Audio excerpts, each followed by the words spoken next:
Sometimes you have to look back to move forward, back to where it all began.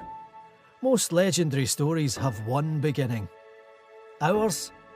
It has four. The gallant pioneers. The four lads who had a dream that continues to be our reality. Our badge is the embodiment of this dream. Since 1872, it's been our legacy. Sure, it's changed over time, but what it stands for has remained the same. It's built into the fabric of our club, the fabric of our city, the fabric of the four, inspired by the first and inspired by the past. We were here before everyone else. Glasgow is our city and Ibrox is our home. Pride, loyalty, glory. But it's more than that. It signifies a way of life, the success, the legends who came, who saw, who conquered, the legends who are no longer with us, the heartache, the joy, the euphoria. From the very beginning of our story, from there all the way to here, still winning, but never standing still. A celebration of the first 150 years. This is a memento of where we were, who we are now and where we are going. Getting ready for the next chapter. Our history is our present, and thanks to the four, we have a legacy of ready. 10, 9, 8, 7, 6, 5, 4, 3, 2, 1, 0.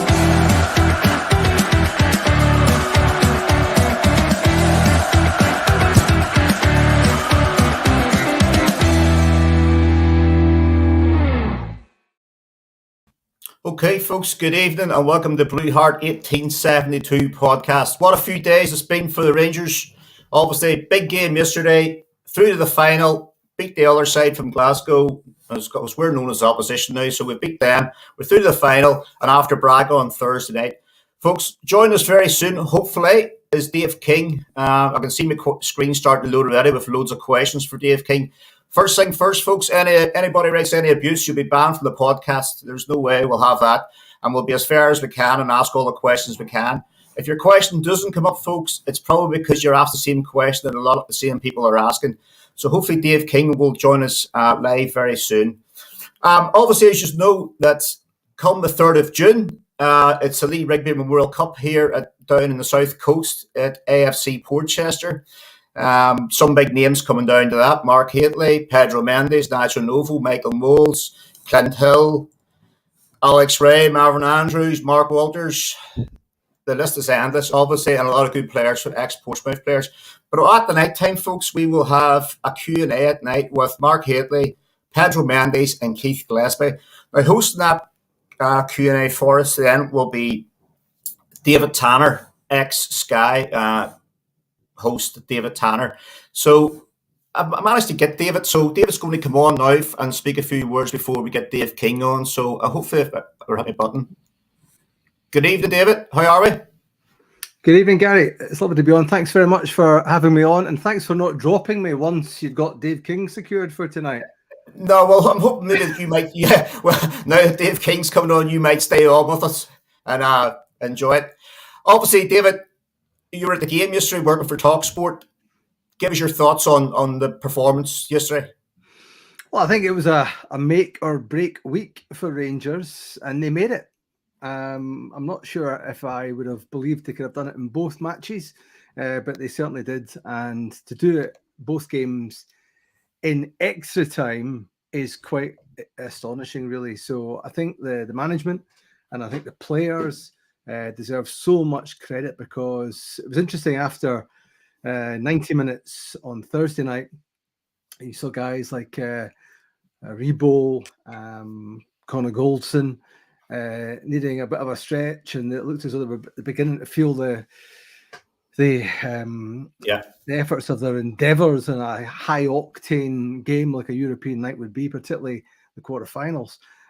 So for them to last another half hour and then do it again for 90 minutes and 120 minutes on Sunday is quite remarkable. I think when the 90 minutes, the whistle was blown for the 90th minute, and Ibrox was undoubtedly, the stuffing was knocked out of the place, particularly after that late goal, and I think after, in particular, Roof's second effort was disallowed by VAR. I think you could hear everyone thinking, "Oh, here we go." And on the 90 minutes, I said to Charlie Adam and Sam Matterface, the TalkSport commentary team, I said to them, I said, Ange Postecoglou at the other side of Glasgow will be looking at this and thinking, fantastic, extra time. They will be burst. They'll limp onto the pitch, let alone off it at Hampden Park. And we were all agreed on that. It was going to be a huge advantage to Celtic. And Rangers have overcome that. So, and bear in mind that Aaron Ramsey was lost, and, there's every chance his season will be over, unfortunately. But, when you saw Stephen Davis coming on, I think there was a collective sigh of relief. It brought a calmness to Rangers play in both games this week. So there was so many positives, but for the players to come through that and for Celtic to look the leggy team, it's quite extraordinary, really. So this was a massive week in Rangers modern history, no doubt about that, and a lot to look forward to as well. Were you confident, Gary, that they would get through both games? Right, okay, we get it. I didn't think Thursday. I thought, especially after as you say, the extra time, I thought that going into yesterday's game, it would definitely scupper us. But obviously we got there. Now, I mean, a few weeks ago on a podcast, I questioned, I thought our fitness levels wasn't great, but obviously they shone through yesterday. And then obviously when we lost Ramsey, my natural reaction was to bring Stephen Davis on. Now, the manager went for Scott Wright. Dave will come on. Actually, 700th game for Stephen Davis yesterday. What a career. It's fair to say, I think he strolled through it when he came on yesterday. Yeah, no, he really did. 700 games. To go off at a tangent, do you have a favourite Stephen Davis game for club or country? Well, for his country, it has to be the night they qualified for Euros. He scored twice. And then obviously against for Rangers, obviously I'll never forgive him for when he slid in his knees and scored against Celtic. Then he slid in his knees that day and beat them 1-0. Stephen Davis, and what a player! Obviously, I live down here in Southampton, and I've had Matt Letizia on this podcast before twice, and Letizia said Southampton made the wrong move letting Stephen Davis go when they did let him go, because there was definitely another season in him in the Premier League, and I think Rangers have reaped that. I think we should have seen more of Stephen Davis this calendar year, but obviously Giovanni Van Bronckhorst has had another think about that, and I think he'll be like a fresh pair of legs coming into this final few weeks of the season. When you look at, in May, the Scottish Cup final against Hearts could be just 3 days after a Europa League final in Seville. Then they're going to have to use everybody in that squad and every ounce of quality. So I say he might be like a fresh pair of legs for that period.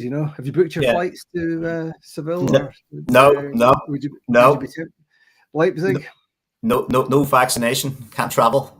Ah, okay. Well, I think Seville will be interesting if they can get that. That'd be tremendous. My favorite. I've been there with Rangers before, and I will never forget the sight of John Gregg standing next to Tom Cruise, Katie Holmes, and Cameron Diaz. It's one of my favourite images in football. So they were there filming for the day. Filming, that's to say that when you look at that week in its own, its own right, if they were to get to the final, I remember Dundee United as a kid going to the final in '87 when Dundee United lost to an inferior submarine team. I'm sure Ian Ferguson, who went on to win plenty more medals at Rangers, would disagree with that. But when Dundee United won the UEFA Cup final, and they were burst by the time they got to Hampden and lost the Scottish Cup final. So I think the emergence of Davis has in the last, or the re-emergence of him in the last week or so, for me has been nice to see, and I think could prove hugely important, because I tell you what, we've got 5 games to go in the league. Celtic are clearly in front, but if yesterday was an example of the state of their legs, it could be a bumpy. You think so? It could be a bumpy running. Yeah, I'm going to mention a good pal of mine, Jim Melrose, big blue knows the game, having played at the top level in England and Scotland. Jim has been saying since September that Celtic might be being overtrained, right? And he's been saying since September that all this high intensity training might catch up with them run about March. Well, maybe it has in April. I mean, they won the last game 7-0. Yeah. So let's keep in perspective. But they looked so leggy, and he's been saying that they could run out of legs. So they've certainly had a lot of hamstring injuries. Juranovic might be another one yesterday. It might be. It looked a bit like it. So you never know. So it might be a Marvin Andrews believe. Yeah. Time for you, Gary. You never know. Yeah, well, I hope so. Obviously, the news then coming is, will the SPL adjust the fixtures? Because obviously in England, the fixtures have been adjusted now to suit West Ham. So what will the SPL do? Do you think they'll? Well, I think the SPFL should. Yeah, I'm a great believer that it should happen for any club ahead of any big European game, and I think the opposition clubs should be adult about that, and it'll need the police to agree with it. And I don't imagine that Police Scotland would have any objection. It would need Sky if they're broadcasting the games live, and I don't imagine them objecting. It would certainly be something that they would never have got involved in when I worked there. It's a different management now, of course, so they might different owners now, but there's no reason for them to get involved. So it would only be somebody within the SPFL who might go off on a frolic of their own and decide not to. But I mean, they couldn't possibly. I mean, for a Scottish team to get to a European final and then not do everything would be unimaginable. So and if there is an objection to it, then the club and the supporters would have every right to read their act. Yeah. There's a couple of questions for you here, David. Obviously, I want to see. So, David, do you think the Rangers squad has what it takes to get to Seville? And if they can will they beat West Ham or Frankfurt? Well, they're beating the best team in the tournament, Borussia Dortmund. Then they battered them. Didn't beat them, they battered them. So they can take from that, every time, every round you think, oh, well, they've done their bit this time, and this is as far as they'll go. And I remember thinking that in 2008, and when Stephen Davis was, was magnificent that particular season, as was Barry Ferguson, and that, that the spine of that team was so strong. So I think there's every chance. West Ham are a good team. Yeah. With a Glaswegian manager, they couldn't fail to be decent. But I think I think they can. I think they can. But as I say, we remember in Manchester, Rangers looked very, very leggy, and the fixtures were all crammed into a short space of time. So hopefully they'll get the break this time. Maybe the 6-point lead might make people more open to allowing Rangers to get a little rest, and sporting integrity might not matter so much. He said with a glint in his eye. But yeah, I think they can. I think they can. Listen, they've come this far. Why not? Why not? We don't want to get any more injuries affecting the Rangers team. But certainly it would be absolutely terrific, and I think they can. Yeah. Obviously, David, we've been in touch with you because obviously you're coming down. You're going to do a bit of MCing for us at the charity game we're doing down here. 3rd of June, you're flying down for our next Rangers v Portsmouth charity match. Sorry if anybody hears snoring, it's my dog, French Bulldog, snoring in the background. If it's a bulldog, don't kick it between the legs. That's the only advice I can give you. Just stop with it.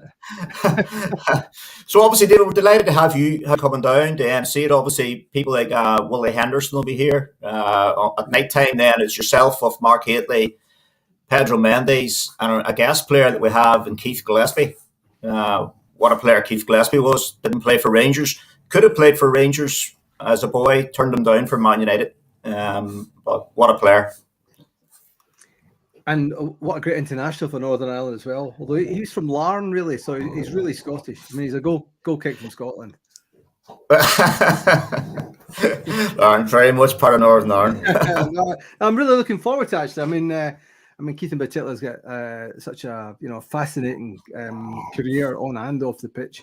So I'm looking forward. I've not met him before actually, so looking forward to seeing him. Whenever I've seen him speak, always seems like an engaging, interesting speaker. Seems like a really good lad as well, I'm told. So that's good. Pedro Mendes is, they say the higher you go in football. Well, I say the higher you go in football, the classier the people get, and Pedro Mendes is a classic example of that.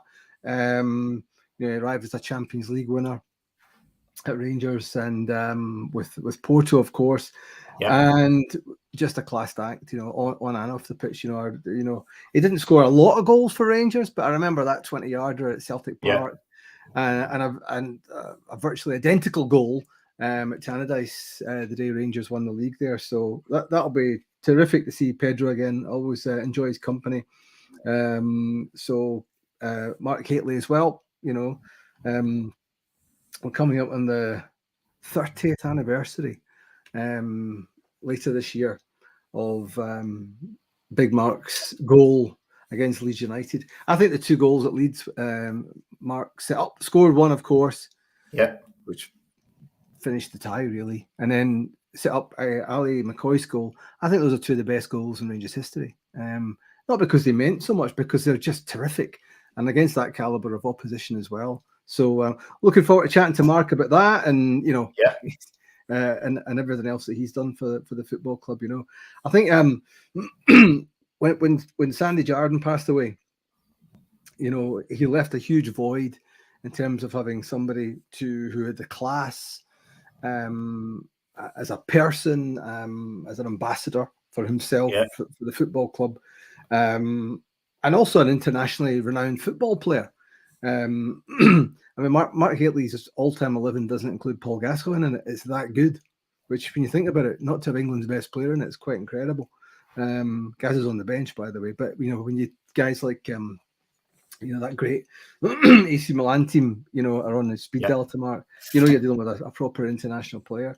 So we're very lucky to have him step in. I was quite surprised when he left, and I know that's something that Dave King might want to talk about, judging by his earlier statements. But an absolutely tremendous ambassador for himself, for the game, for the football club, and great stories as well. Because the Rangers are probably lacking that at the moment in the absence of Alfredo Morelos, that real figurehead up front. So just tremendous. So a lot of good stories. Looking forward to meeting Keith. I've been reunited with Pedro and seeing Big Mark again. So it's going to be a good night. How are we going to get down there? So if people want to come down to it and come down. Obviously, the coming down from Glasgow, the cheaper option is to fly to Gatwick, and there's a train direct from Gatwick takes me straight down to Portsmouth.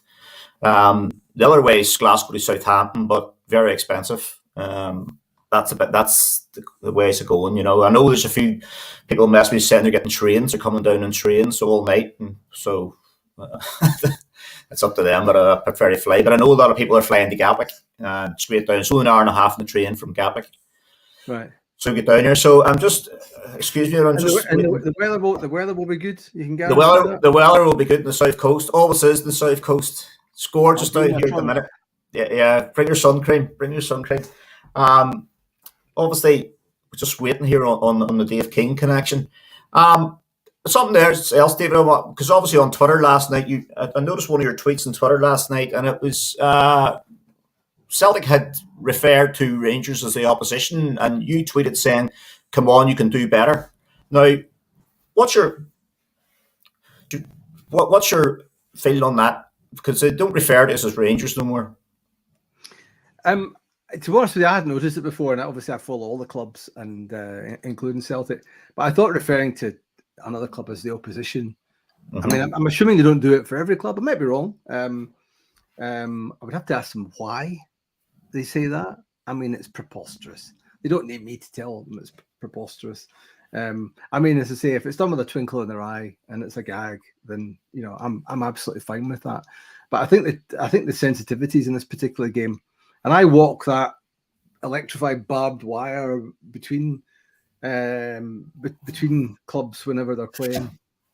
Yeah. So I sometimes your antennae are more attuned to this sort of thing, but yeah, I thought it was an odd thing to say. In fact, there was a lot of talk about it in the press box on the day, and I think sometimes the media lose respect for the media people within clubs when they do stuff like that.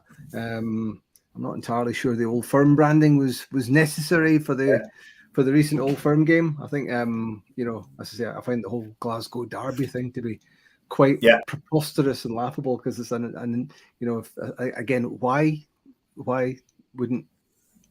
is that?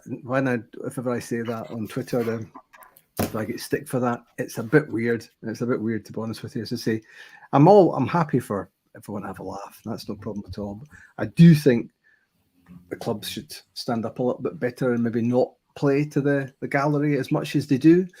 And that's all clubs, to be perfectly honest with you. But as I say, if it playful banter, I'm quite relaxed about that. But it was quite an odd one on a day when sensitivities are increased, shall we say. But and as I say, if you lose the game as well, it looks altogether more odd, As I say, it wasn't the club's choice to be called the Old Firm. It was, a newspaper coined the phrase at first, and it's become an international, a global standard. So just use it. But as I say, I don't run the football clubs, but yeah, I thought it was a slightly odd one. But as I say, the question would be why say that, and just. But, I don't know if that's something that's been happening before. I've not noticed it before, but it seemed like it has been happening. Yeah, definitely has. They never refer to us. Does it bother you? Yeah, it does. Yeah. Why? We've got a name. Use it. You know what I mean? We're Rangers Football Club, 150-year-old. So that would be the simple thing to do. However, in the modern age, when I think sometimes clubs can look daft, and it might not be a policy, but knowing the way that some clubs are worked, there's a lot of things have to get sign off from the top. Yeah, and if that were policy, it would be an odd one. But then again, I don't run the football clubs, which is a good thing. No. So also, whenever we're waiting here, just on this connection, David, yourself, is you're freelance now? Then is this you're freelance? So it's work for anybody? Yeah, talk sport, whoever. Yeah, absolutely. I do a lot of events, a lot of Q&A events, like your own one. So I've done them all around the world, to be honest with you. And the Narsa guys, last time they were in Vegas, another back there this year, which was terrific fun.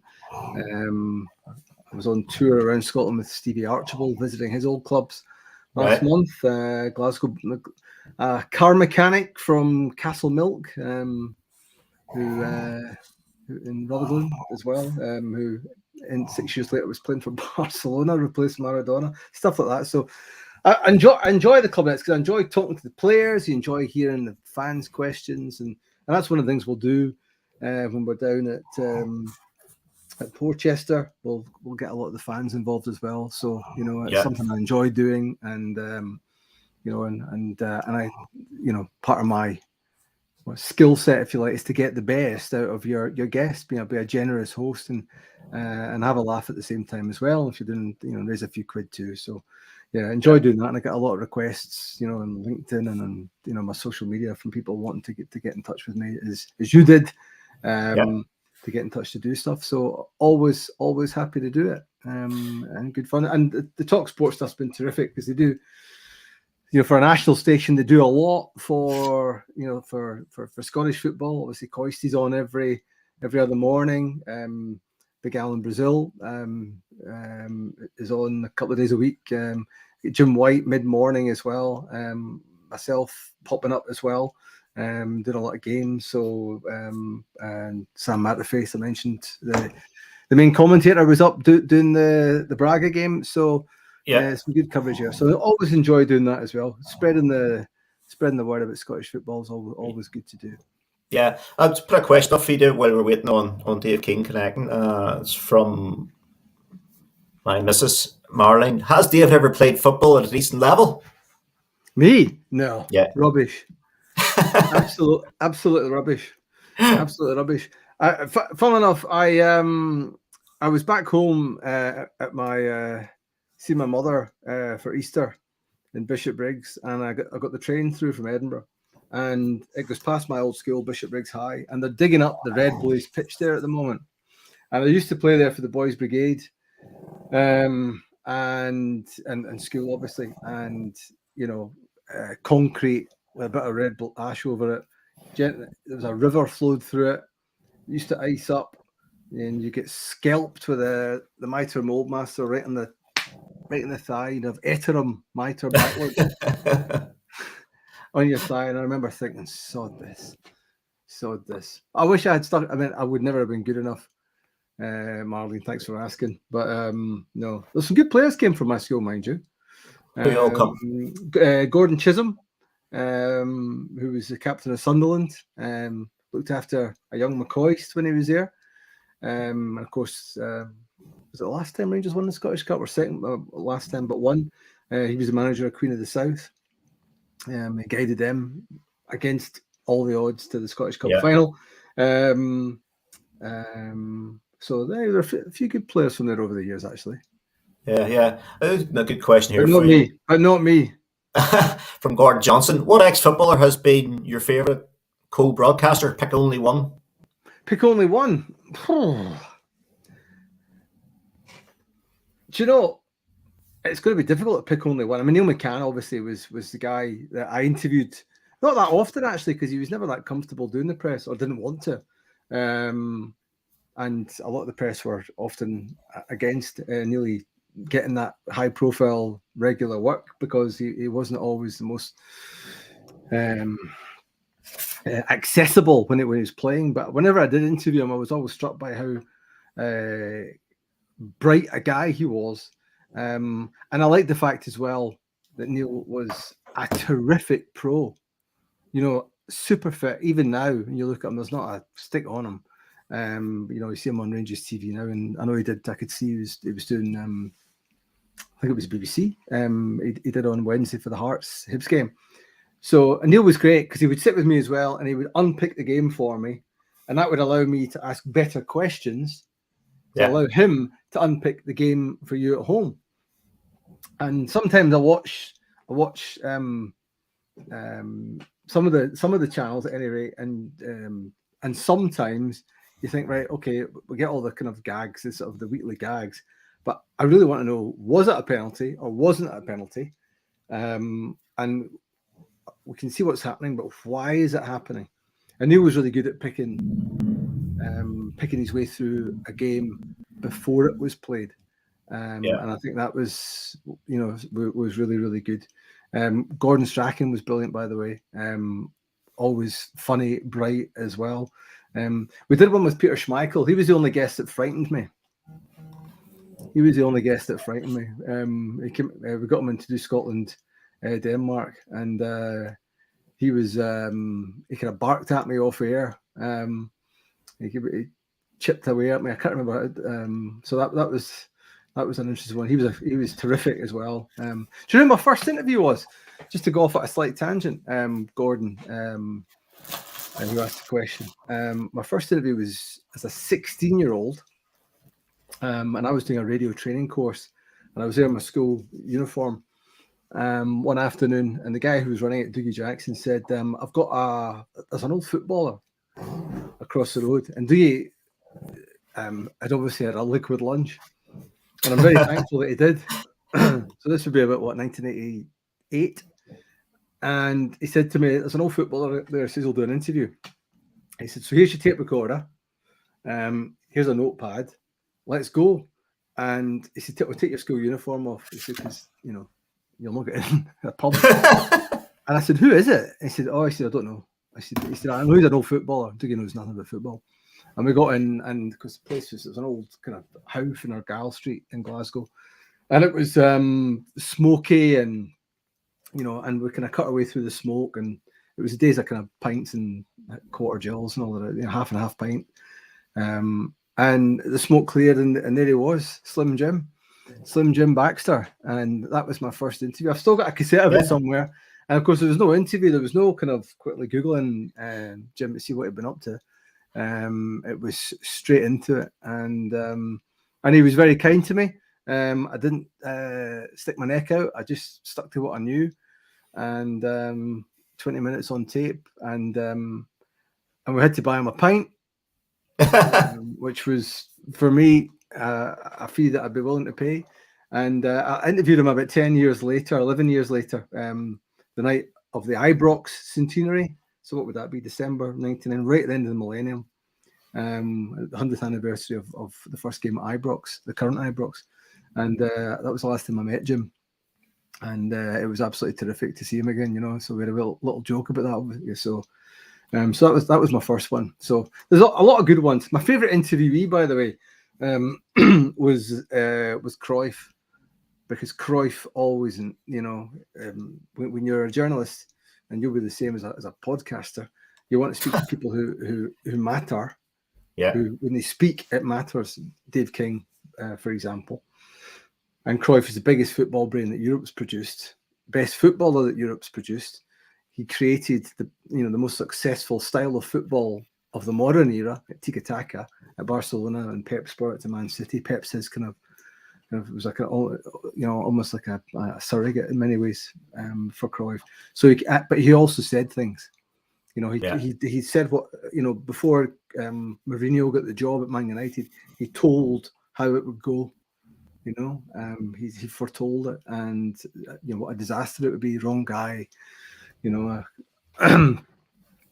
big an ego and out of date, and all that. The wrong style of football for that club. Nailed it. So those are the guys that are good to chat to. So go back to Gordon Johnson's question.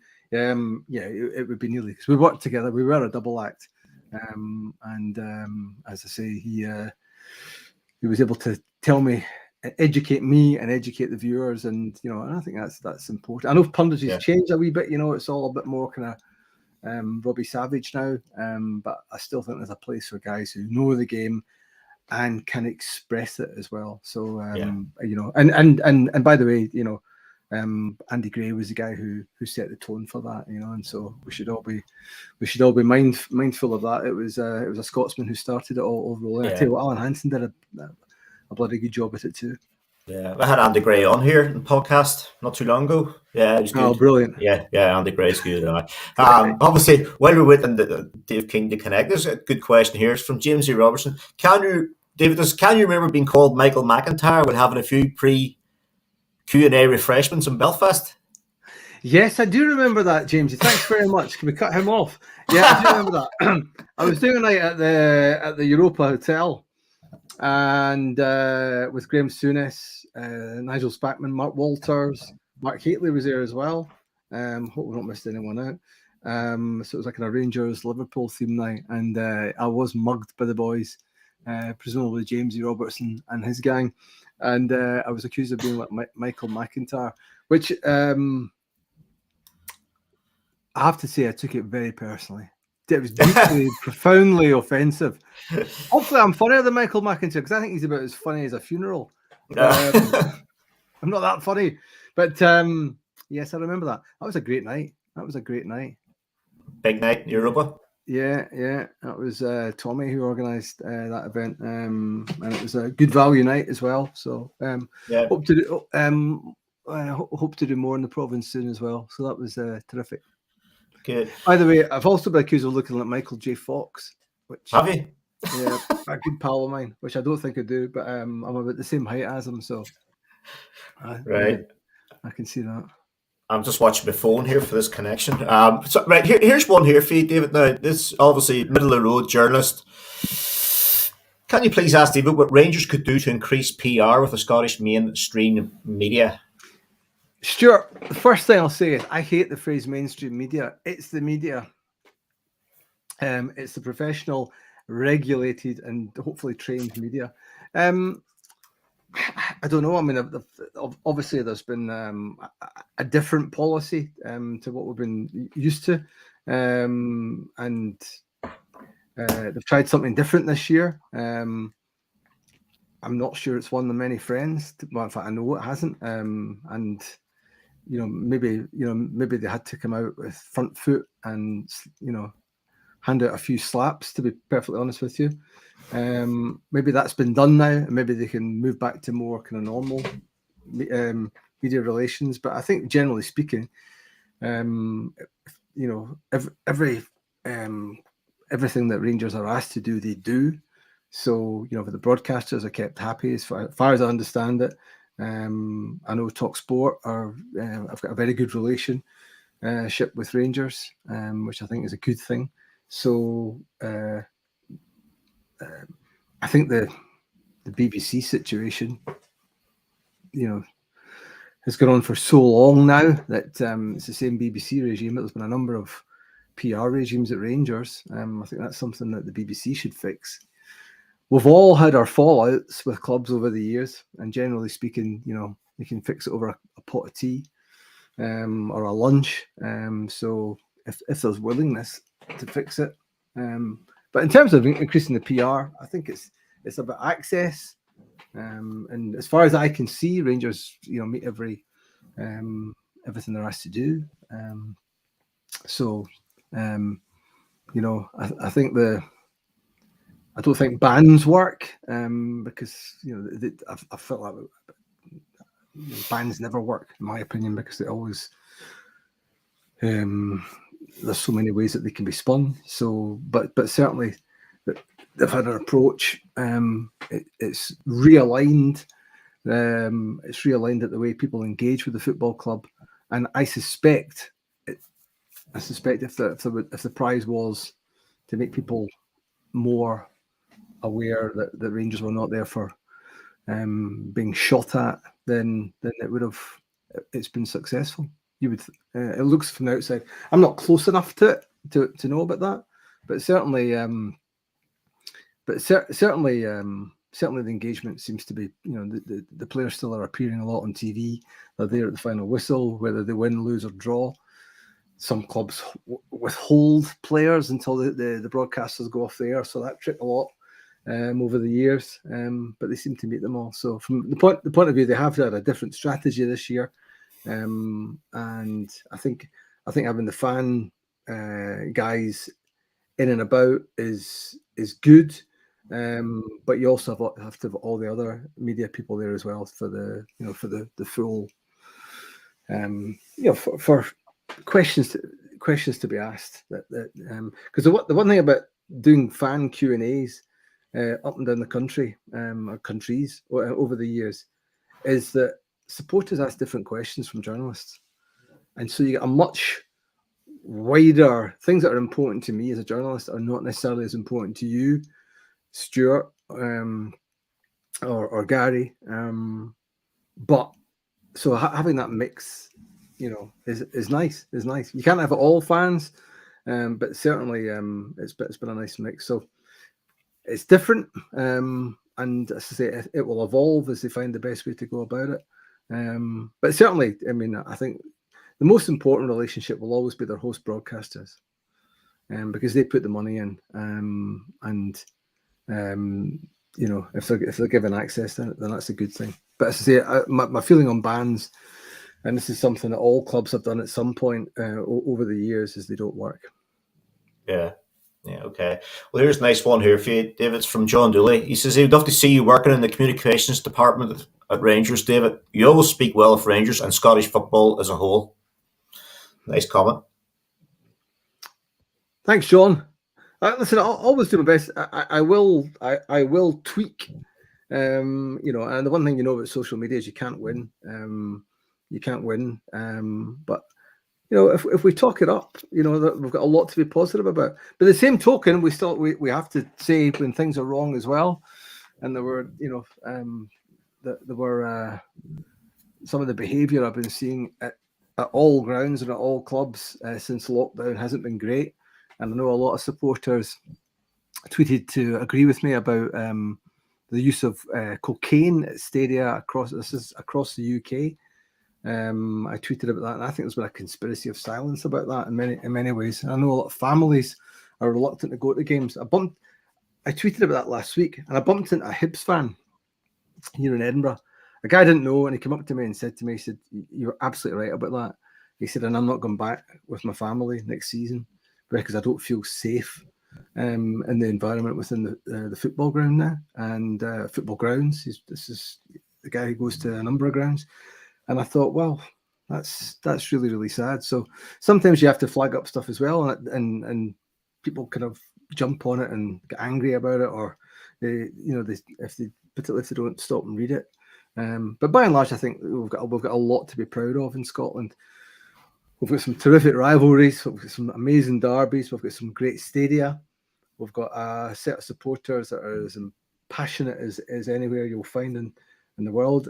Clearly, we'd like to get more money coming into the game, which would make a real difference. But even operating on the budgets that Rangers and Scottish clubs have, we've got a team in the semi-finals of one of the big two European trophies. So that's something to celebrate, and it's something that all of the clubs should get behind, and all the supporters should get behind. Yeah. Good luck with that. James E. Robertson has just messaged there, David, saying Jimmy Nicholl was there as well in Belfast that night. Jimmy Nicholl. Oh, fantastic. He was at another one I did. Jimmy Nicholl. Tell you an interesting thing Jimmy Nicholl said to me that night. He said that one of the best teams that he played against when he was at Rangers was the Celtic team that won the league in '88, and the following year Rangers hit 9 past them at Ibrox. It was 5-1 and then 4-1 at Ibrox, at the start of 9 in a row. And Jimmy said that he bumped into one of the coaches from Celtic at a function and said, what's going wrong this year? And he said, our players stopped trying as hard. And he said every team that wins things, the first time they might do that after a while, they might kind of just lay off the gas a little bit because they've done it. They've climbed the mountain. But and I kind of wondered. I remember that story when Rangers went through some troubles at the turn of the year. But I think if they did allow themselves to do that, then I think they've been reminded in the last week, 2 weeks or so, about giving absolutely everything they've got every week to have it to be successful. And I think Motherwell at the weekend will be a big test to prove my theory correct that they have indeed got over that now. But that was a really interesting story Jimmy told. But by the way, if anyone's ever looking for a speaker for dinner, Jimmy Nicholl is fantastic. I call him Jimmy Cricket because he was absolutely hilarious. Yeah, I've had him on the podcast as well. Brilliant, some good stories, Jimmy Nick. Good question here, David, from Paul McGarrigle. How does David feel about a section of safe standing areas? Obviously, that's across all Scottish football. I couldn't care less, to be honest with you, Paul. I don't know if that's the right the answer you want. I'm not that bothered about it. It's not one for me to answer. It's for the fans. If fans want it and it's safe, then why not? I've just seen some. If the difficulty is, I'm not a huge fan of the current trend of having ultras, and I know the Union Bears make a great racket and a great noise, and they keep the atmosphere going, particularly in that corner of the ground. But some of the behaviours I've seen across the UK from these sort of safe standing areas and ultras is not. I'm not sure how positive I think it is. But as I say, I am the last guy who should ask for that. I'm a 50-year-old journalist who sits in the press box, and so doesn't get involved in the. It's not me that creates the atmosphere, So, but as I say, if it's safe, and the behaviour is good, then I would have no great objection to it. But as I say, it's not something that it really occupies my thinking, and I hope that doesn't sound disrespectful, because it's not something that's been on my radar before until you mentioned it, Paul. Yeah. But it was good. By the way, on the subject of atmosphere, I challenged the narrative a few years ago that Hampden should be demolished and the cup final should be moved to the East End, or bizarrely to Murrayfield, which is all the same problems as Hampden Park, or alleged problems Hampden Park, only magnified. This thing about Hampden Park having no atmosphere, oh my God, what was it like on Sunday for the Old Firm semi-final? It was absolutely magnificent, both ends. The noise was ear piercing. Before the game, it was I couldn't hear Adrian Durham in the Talk Sport studio. I could not hear it, and they had to cue me separately because it was such a racket. So the noise and at full time, it was just unbelievable. So, and throughout the game, so this one of those hashtag Hampden myths that was being thrown about online, and I was seeing it in newspapers as well. But the atmosphere being rubbish at Hampden. Atmosphere is not made by architecture; it's made by people. And the fans yesterday at full time, it was unbelievable. So well done to all those present for that. Yeah. Okay. Obviously, I think there's a bit of a problem with this Dave King connection. Just bear with me, folks, and see. David, do you think VAR will be accepted to Scottish football, and do you think it will eradicate conspiracy theories regarding referee decisions?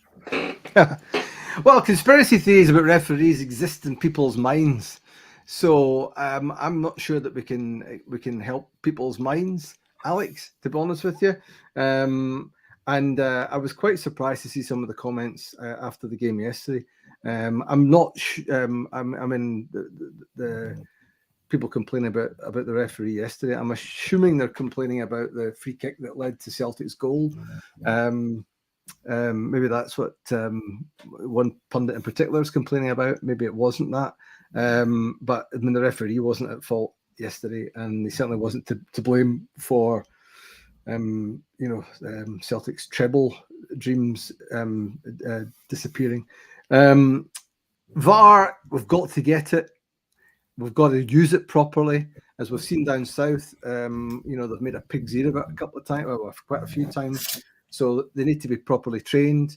I know the Scottish FA are doing that already. It needs, and we need to get it right. Eradicating conspiracy theories, to say that's all in the mind. It'll help the referees as well. The one thing you've got to understand about referees is they want to get it right. They don't get it wrong deliberately. Sometimes they guess and they get it wrong because that's all they can do, because they're not superhuman. There was chat about the second goal being offside. If it was, and I don't think it was marginal. I think someone was saying that a hand was offside. Was it Bassey's hand was offside? Bassey's hand was offside, yeah. Yeah, well, it doesn't matter because the hand can't play the ball. So, there's a lot of nonsense spoken about it as well. The one thing I'll say to you, I remember a tackle at Celtic Park when Joachim Bjorklund of Rangers slid in on Harold Bratpack, and from one angle it was an absolute cast iron penalty. From the next angle on Sky, it was the best tackle you have ever seen. The next angle they rolled in, it was a cast iron penalty, no doubt about it. And the next angle that came in, you could see he hadn't touched him. And then the next angle, so each angle contradicted the one before. So the camera does sometimes lie. So it's not going to be a cure for everything. So we should keep that in mind. But it'll undoubtedly help the referees. And it's easy to say the referees are rubbish, blah, blah, blah, blah, blah.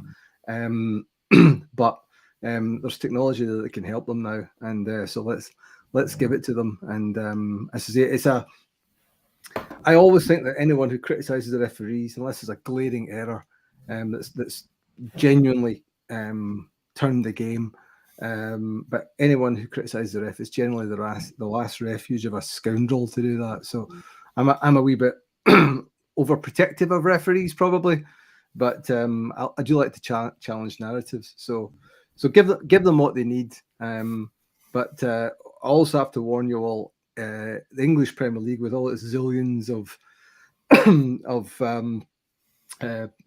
pounds and every currency on the planet coming into their game, they still took a little while to get it up and running properly. So let's be patient with it, but let's welcome it. And I'm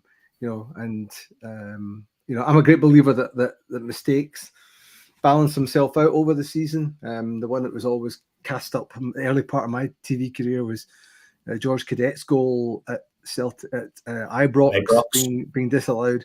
The same people never mentioned David Robertson's goal at the same end of Ibrox Park the season before that.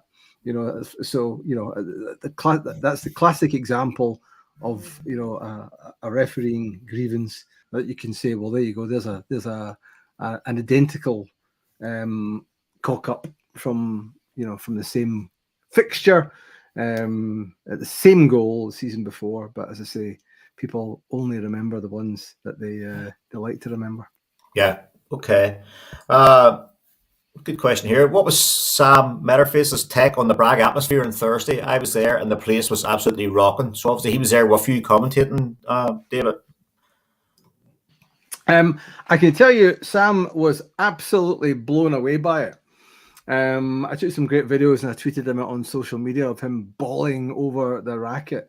But the press, the old TV gantry, which was extended 20 years ago or so, to make a bigger press gantry, was like the top tier at Hampden Park would have been yesterday. It kind of rocks when it really gets going. So yeah, it was one of those games where you could feel the noise in your chest. So Sam was absolutely blown away by that. Yeah, that's a good question, D-Mac. I was really pleased. I was really pleased when Talk Sports said they were doing the game live, and Sam and I worked together when we were young presenters on the Sky Sports News set, particularly on a Saturday night. So we've always been close since then. Terrific guy, great professional. The work that he put in for doing a kind of 5-hour presentation shift on Sky Sports News was second to none. And he was blown away by it. And I think he's a Chelsea fan, Sam. So I think he's always had a little soft spot for teams in blue. And he certainly enjoyed his trip up. We couldn't get away easily, and I said to him, the best way to get into town, if we're going to get a glass of wine before closing time, is to get the subway. So Sam had his first experience, and our producer Deck had our first experience of the old Glasgow Corporation subway, and we got on at Cessnock, and we had a bit of banter with the punters, as I did on the way. I got the subway on the way out. I love getting the subway. I can't be bothered with driving to games now if the train's an option. And we had a terrific laugh between Cessnock via Ibrox. We went the long way, and all the way around to St. Enoch. So it was good. It was good. I tell you what, though. I thought the train was going to derail on the way to the ground. The train was. I've been on a few times. Yeah. So no, it was a big thumbs up for the Talk Sport as well, and the technical guys had to be on their mettle because the racket on Thursday night was absolutely immense. So it's a terrific spectacle, and when you go to these big European nights, at Ibrox Park, having had a few years without them, You know, it just reminds you of how mental Scottish football got in voting that club out of the top division, because, you know, the damage it caused the coefficient, and the TV contract had to be ripped up, you know, and other big clubs, you know, had to close sections of the ground and whatnot. So to get everything back now, it was absolutely tremendous. And who knows, it might be Champions League there next season. Yeah, we don't know. Yeah. Question from William Moulton. Why does the SPFL not value our game more, is the real question. I don't know. I mean, I think the SPFL do value our own game. Whether, I mean, I don't know if you mean William, if you think they should be getting more money coming in. The TV contract is what it is at the moment. I don't think there's enough. I think there should be a secondary. There's not enough live games. So, you know, if I were them, I'd be looking at engaging with BT Sport or with DAZN or with one of the other operators to get more games. I was at the Edinburgh Derby last week, and it wasn't on TV. And the Dundee Derby wasn't on TV the same day. There's going to be a big relegation clash between Dundee and St Johnstone, which is a derby, of course, if Teesside Derby. You know, that's not going to be live on TV. These are big games that should be on. So if they can get an additional, I worked at Sky and I enjoyed watching our games, and I enjoyed watching BT's because they did it a different style. It wasn't necessarily always a different style to ours, but more, you know, ding dong, and so it was a different form, and it was nice having the two different styles. So I think from my point of view, there are not enough games on, but there's not enough good games on. There should be more games live from Ibrox and Celtic Park.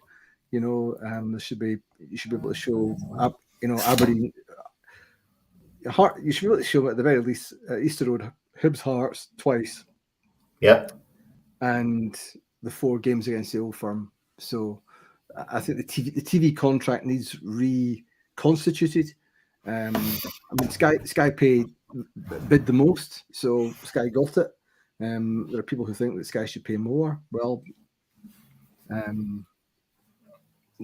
SPFL accepted the value for it, and maybe that's what William means. But I mean, you can only accept what you're offered. You know, I might think my house is worth 2 million. But if the highest bid's 200 grand, then, you know, you have to choose whether or not to accept that or not. I think there's been a democratization of television coverage during the pandemic, with all the clubs being able to do pay-per-view, which I think has been terrific.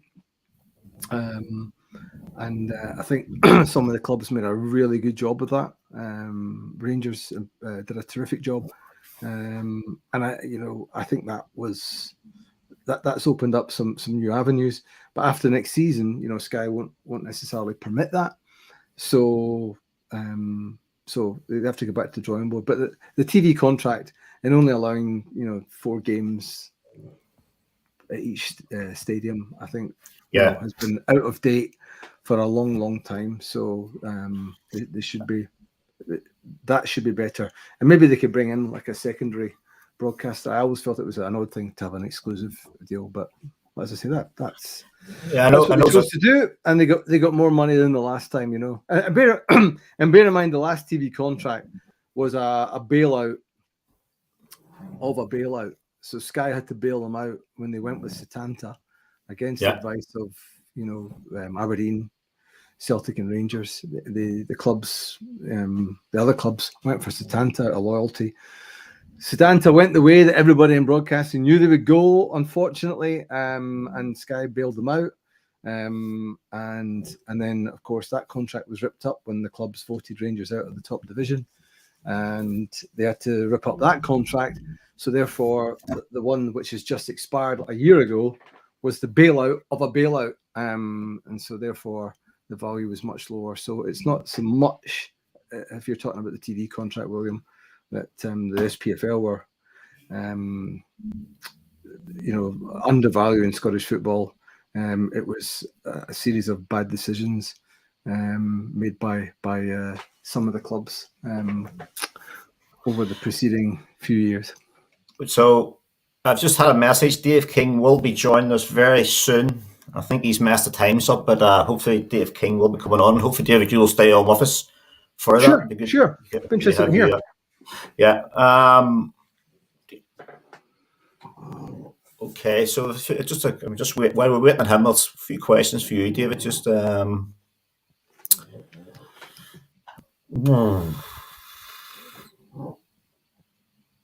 what's the English vlogging media on YouTube an untapped market we could utilize for expansion of our name and club as a whole? Is that something new to you, David? Is English vlogging media on YouTube an untapped market we could use that? I'm not hugely sure what that is, to be perfectly honest with you. But I mean, listen. The one thing I'll say about fan media is, it's a potent force now. You're doing what you do. I mean, look at it; it's very slick. David Edgar's Heart and Hand is an extraordinarily successful fantastic model. An amazing amount of contributors doing a really, really professional job and providing, some, great numbers of people what they want to hear and the voices that they want to hear. Because one of the things that I can't come on here and say is exactly what everybody wants to hear all the time. One of the things about social media is you can give it the result of a game and people complain about it if it's So I think being able to preach to the converted, as it were, in the way that fan media can is terrific. I've done podcasting myself over the years, and I've got some new models coming out soon, and it gives you, it's a different style of voice. So is that definitely your Doug, by the way? Yeah. You're snoring there. I'm not ignoring you, Mum. Just for a laugh, give him a boot right between the legs, see what happens. No, I'm only kidding. I'm only kidding. Before the RSPCA phone up. There he is. By the way, like twins. Thanks, David. I'm just answering the message here. This is about trying to get this connection sorted here to get a. Go for it. While you're doing that, I'll just clarify that I wasn't suggesting any cruelty to animals because but he's an absolute cracker. I'm enjoying the noises coming from under your desk, like that. Yeah, the one night he starts snoring. Come on. Was he on the Tenants Lager after the semi-final?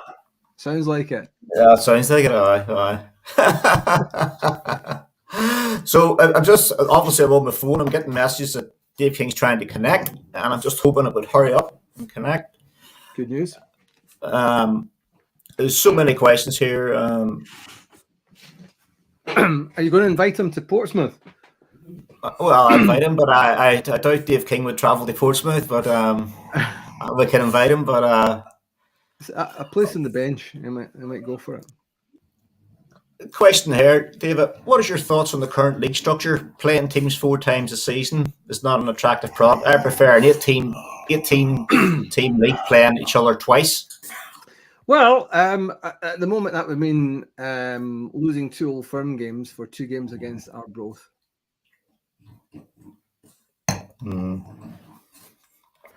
Yeah.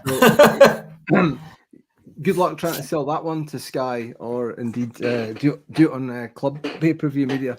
I mean, the simple thing is, I think we need to get the big games. I mean, games at Pittodrie, for Edinburgh, the Edinburgh derbies always sell out. So, that is supply and demand.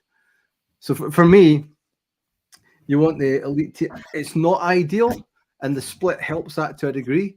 But you want to have the elite teams playing against each other all the time, in my opinion. I mean, ideally, you want as much European football as possible, and we've seen how much Rangers players have developed with where am I now? 3 consecutive group stages, and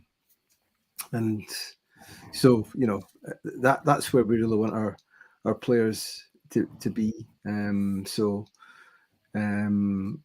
I don't see what playing against my great pal Dick Campbell's team.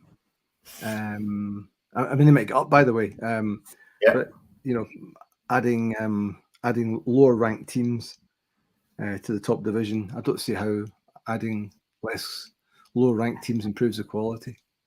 I think it's a fallacy, and I know that's probably not what the Juice Master is looking for. Sorry, Juice Master, that's not what you're looking for.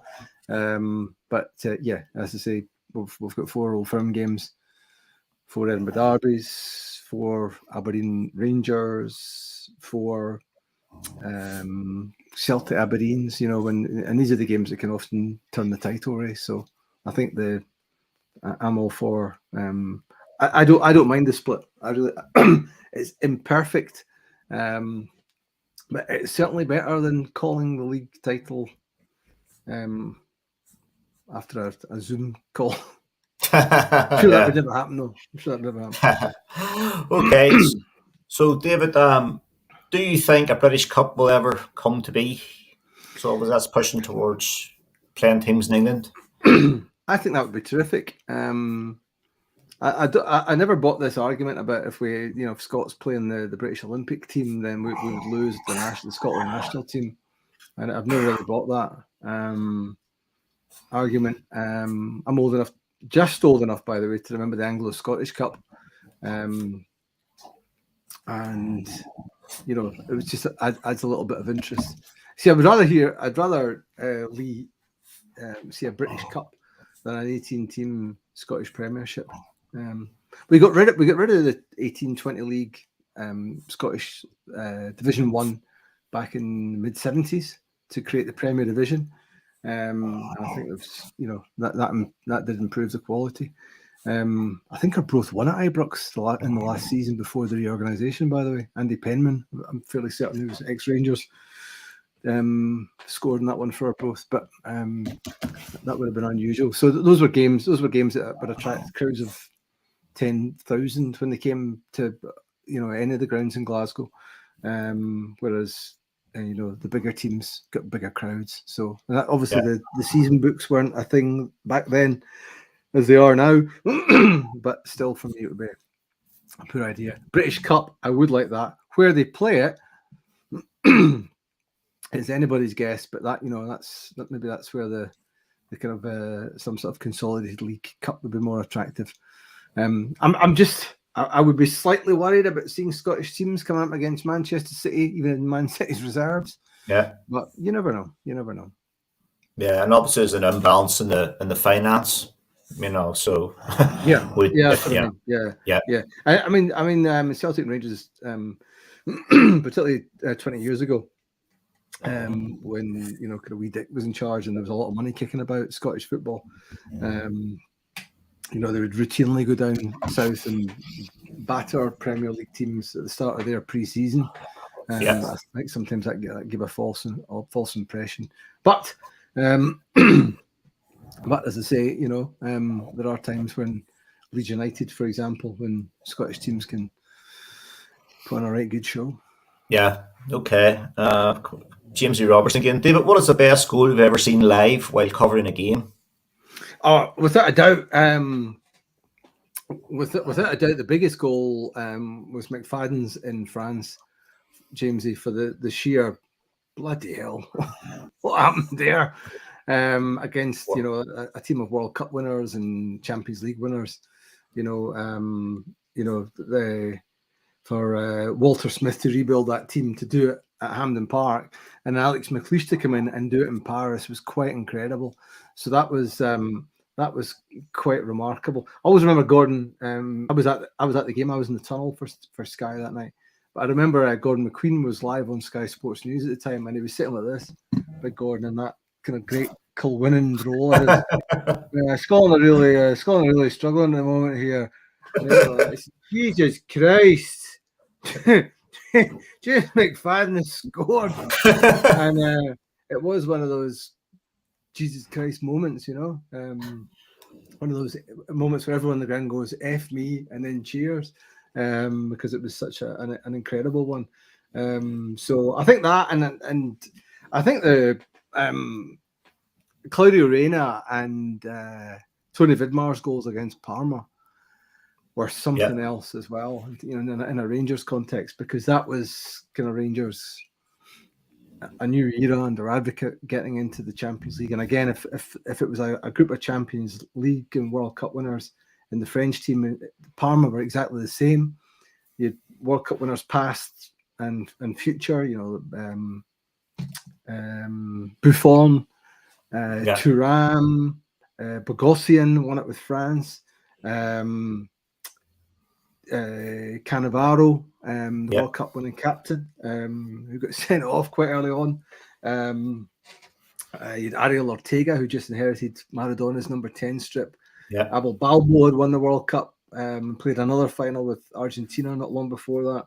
It was just a who's who of football, and you know, for Rangers to win that in such spectacular fashion, and an amazing night was quite incredible. So those are big ones. I think on the road with Rangers, I wasn't in the Lyon game everyone always talks about. I was doing Celtic that night, but I remember being in Eindhoven, you know, when Albert scored that goal against a team. I think Eindhoven had lost once before in Europe. That famous Tommy McLean assist for Bobby Russell's goal, back in sort of 78 or thereabouts. I think that was just about the only time they'd lost in Europe. It was something that was a ridiculous stat anyway, and Rangers featured in it. So for them to go there to Advocate's old club and sort them out, and then, you know, in a ground that's very similar to Ibrox and an amazing atmosphere, was quite sensational as well. So I wasn't there when Rangers won in Monaco when Gio van Bronckhorst scored, which was I think their first defeat since God left Govan. Those were big nights, but certainly I was at that game. I was at that in Monaco. It's a good night. That was something. So there's been some big ones, but I mean, you even just look at this season, you know. I mean, the Borussia Dortmund game, my word, been present at that. So there's been a lot of highs just this season alone for the Rangers people. But I think Parma was, you know, I think that for me as a young reporter in the tunnel that night was something else.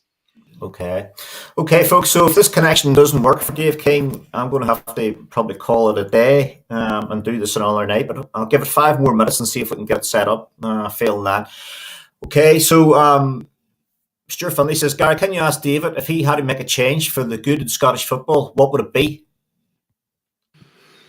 Oof, that's a good question. Listen, I would like. There's a lot of things that need to be better at the moment. I think, and I think if the clubs could work together, and clearly they don't, and I think if it's done for the benefit of everybody, then I think it could be much better. There's a lot that can be done. I think the match day offerings for fans could be better. I remember going to the see some games in America when I was a kid in '94. My girlfriend at the time and I went over there, and you went to the World Cup and went to some American sports, and it's just a much better offering. I quite like what they do up at Ross County, where you get the pipe band and there's a wee bit of entertainment in and about the place. I think the match day experience in Scotland is turn up, sit down, watch the game, beat it. And I was at a game at Twickenham Stoop, a Harlequins game in the European Cup, and so right in the shadow of Twickenham Stadium, and the gourmet burgers for sale. They had a level of food that you don't get generally speaking at football grounds. They could buy a beer, and I personally, and I know this will upset many of you, I don't think they should be able to sell alcohol in the main parts of grounds, because because I've said before, I think we need to have a little review of behaviour at all grounds. I think there's a young generation that don't know the rules, or if they do know the rules, and by that I mean the Criminal Justice Scotland Act 1980, brought in after the infamous cup final.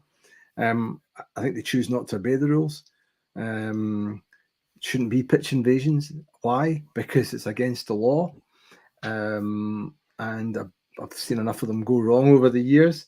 So I think things like that. I think behaviour needs to be better as well. To be honest with you, I think we need a review of that, because and for those of you who are in the younger element, I think there is a young team that needs to have a wee look at themselves and think, okay, is that the right thing to sing?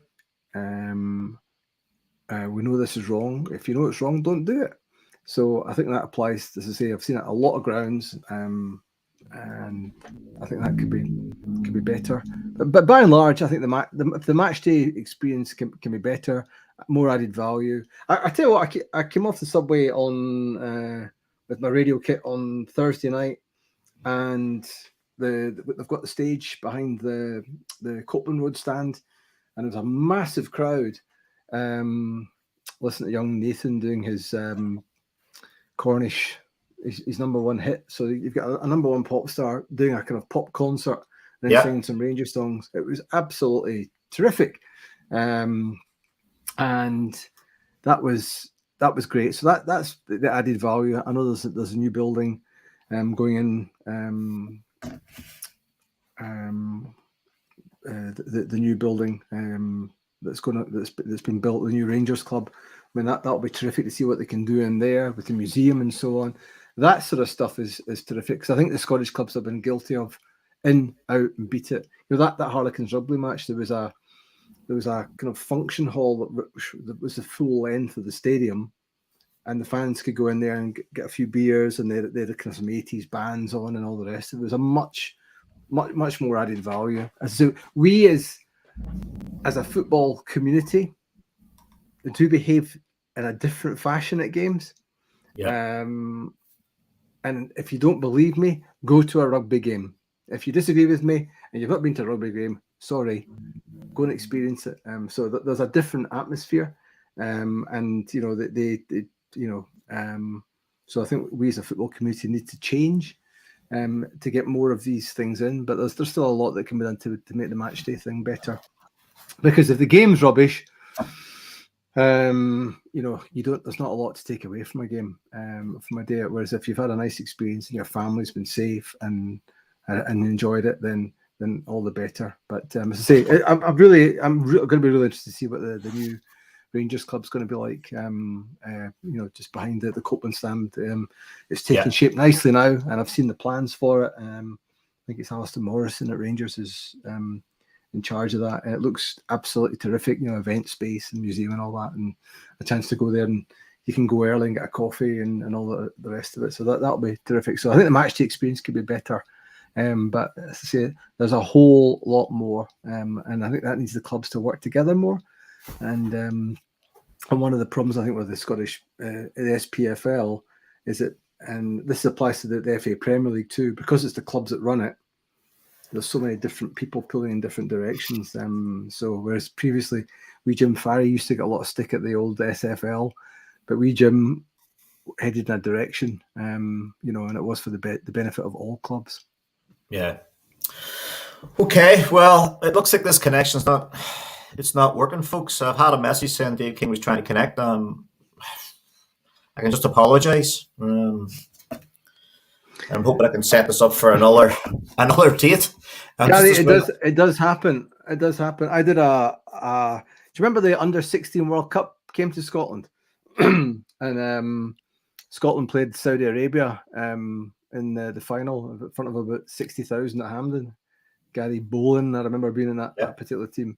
I did a game as a young radio producer for Radio Nigeria at Motherwell's Fir Park that day. And the fella had flown from Nigeria to commentate on Under-16s World Cup. So a big commitment for them. And anyway, the line didn't come through. I had a bit of paper. I've still got it somewhere as a souvenir. I don't keep much souvenirs, but I had this, and I just said, keep saying this is Radio Nigeria, so that if the line comes up, they know who you are.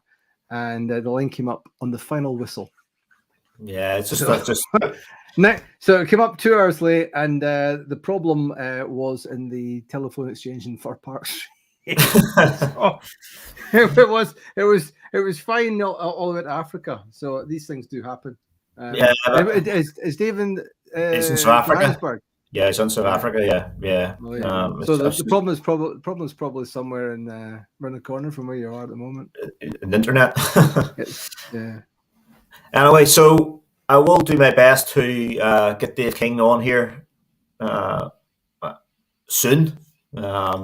Just disappointed that the connection's not working. That's a shame. I'm sorry about that. I was actually looking forward to hearing that, actually, because he's had a lot to say. Right. Got some interesting thoughts, hasn't he? So yeah, and some of the comments here, like Gary Bell saying, "Surely Dave King has a phone number. Just phone him." It just doesn't work again. You just can't ring Dave King, you know. Yeah. Well, you can't get a phone on these things, I suppose. No. So no. Well, thank you for having me on, and I'll see you on the 3rd of June. Yeah, 3rd of June, David. And if you stay on, shall we quick word when we're finished, okay? Yeah, I will do it. And, all right. And can I thank everyone for listening to me droning on? Frankly, I would rather hear Dave King than me as well. But thanks for coming on. Thanks for tuning in. And I'm sorry I'm not Dave King. And I'll hopefully see you all on the 3rd of June for that question and answer night that Gary set up with Keith Gillespie, Pedro Mendes, and Big Mark Haitley. And Willie Henderson's going to be there as well. Will they be there during the daytime? Yeah, he's doing the VIP pre-match, so he's doing his bit. Brilliant. Yeah, so you'll see wee Willie as well. What an absolute gem. So that'll be good. And you're guaranteeing sunshine for us as well. Guaranteeing the sunshine, 3rd of June. Bring the sun cream. Yeah? I'll be there. Look forward to that. All right, David, thanks very much. Thank you. Okay, folks, apologies for that. I just don't know what's happened to this connection. He was trying to connect, but it's just not coming through. I'll do my best to have it set up when we go again, try again. Apologies, that's all I can say. Big audience as well for it, and it just didn't connect. So, folks, I hope you enjoyed that. I'm glad I had David Tanner to fill that hour. Obviously, David was supposed to be only on for 15-20 minutes, but he stayed on for over an hour with us while we try to get that connection sorted. So, folks, thanks for joining. Now, if you're on the Facebook now, please like and share this. And if you're on Twitter, please retweet and subscribe to the YouTube channel as well, because I will get Dave King on here. I promise that. Okay, folks, thank you and good night.